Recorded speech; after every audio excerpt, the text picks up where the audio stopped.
فتنوں کا دور ہے، بے شمار باطل فرقے وجود میں آ چکے ہیں اور بے شمار گمراہ پیر بھی گم رہے ہیں۔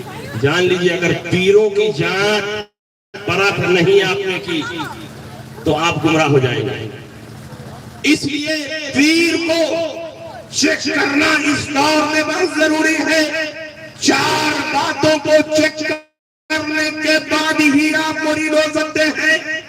جس پیر سے آپ مرید ہو رہے ہیں پہلے نمبر پر یہ چیک کیجئے وہ سنی صحیح العقیدہ ہے کہ نہیں ہے۔ اگر وہ پیر سنی ہے، صحیح العقیدہ ہے، گمراہ بد مذہب نہیں ہے، اور ساتھ ہی ساتھ ایسا عالم بھی ہو کہ اپنی ضرورت کے تمام مسائل بغیر کسی کی مدد سے کتابوں سے نکال سکے، سنی ہو، صحیح العقیدہ ہو اور ایسا عالم ہو کہ اپنی ضرورت کے مسائل کتابوں سے نکالنے کی صلاحیت ہے۔ آج تو آپ نے عالموں کو پاؤں کی جوتی کے برابر سمجھ لیا۔ پیر صاحب جب آ جائیں گے تو پیچھے پیچھے دوڑیں گے دیوانوں کی طرف، اور بڑے بڑے عالم اور مفتی ان کے پیچھے دھکا کھائیں۔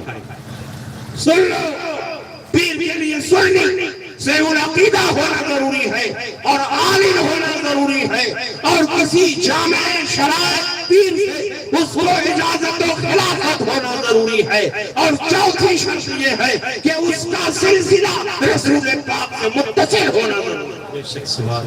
اور جس کا سلسلہ منقطع ہو گیا ہو درمیان میں، مدار پاک نے کسی کو اپنا خلیفہ نہیں بنایا، انہوں نے کسی کو اجازت و خلافت نہیں دی، لہذا ان کے جتنے خلفاء آج گھوم رہے ہیں سب فرضی اور ڈپلیکیٹ۔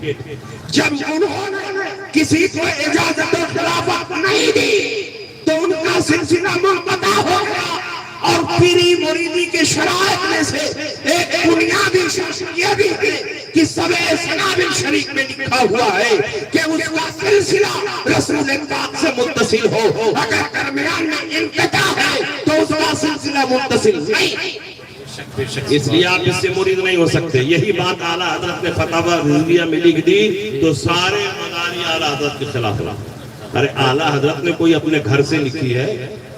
اعلیٰ حضرت نے سبع سنابل شریف کے حوالے سے لکھی ہے؟ تو جاؤ میر عبد الواحد بلگرامی سے جھگڑا کرو، اعلیٰ حضرت سے کیوں جھگڑا کر رہے ہیں؟ اعلیٰ حضرت نے صرف نقل کیا ہے۔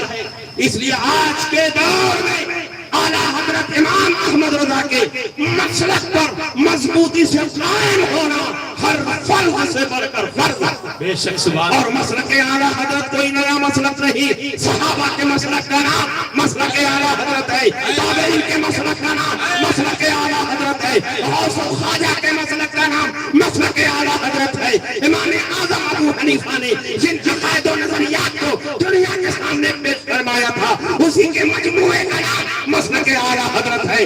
امام احمد بن حنبل نے جس چیز کے مصطفیٰ کے چراغ کو روشن کیا تھا اسی کی چمکتی ہوئی نور کا نام مسلک اعلیٰ حضرت ہے۔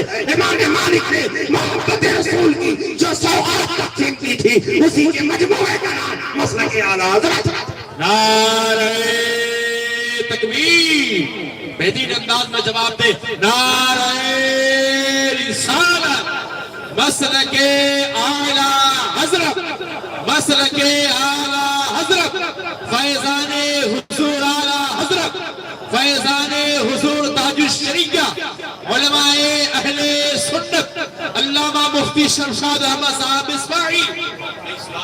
آج بہت سارے لوگ یہ کہتے ہیں کہ ہم مسلک اعلیٰ حضرت کو نہیں مانتے، ہم اعلیٰ حضرت کو نہیں مانتے۔ اعلیٰ حضرت کا احسان عظیم ہے کہ آج تمہارے خانقاہوں کا تقدس باقی ہے۔ اعلیٰ حضرت کا احسان عظیم ہے کہ آج تمہارے خانقاہوں کی چمک دمک باقی ہے۔